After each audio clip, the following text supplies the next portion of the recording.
Iyalah.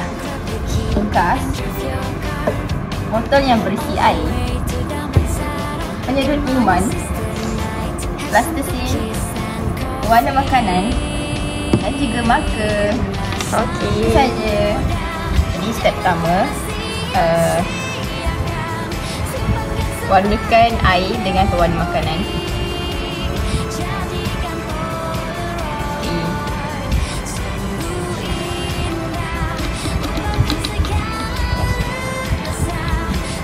Seterusnya, kacau. Pastikan supaya warna di dalam air larut. Kemudian ambil penyedut minuman dan tandakan pada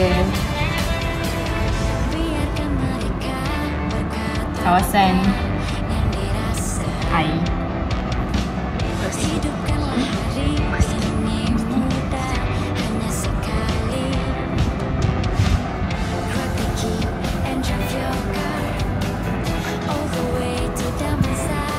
Kemudian masukkan penyedut minuman pada aras ini pada air tersebut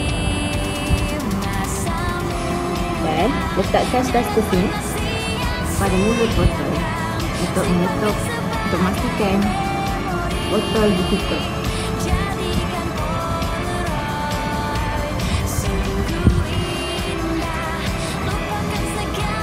Masukkan botol di dalam bekas dan isikan dengan air panas. Jom ambil air panas.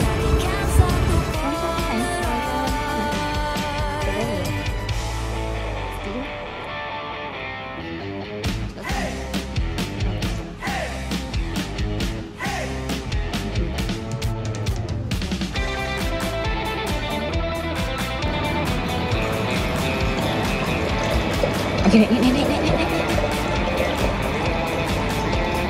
Nampak tak naik? Kalau naik, itu tanda dia panas. Suhu di sekeliling air tu panas. Tak, saya berkuat ni. Oh, sebab dia dalam tu. Macam dah angkat. Jadi bila kita angkat, Kita angkat, air tu turun. turun.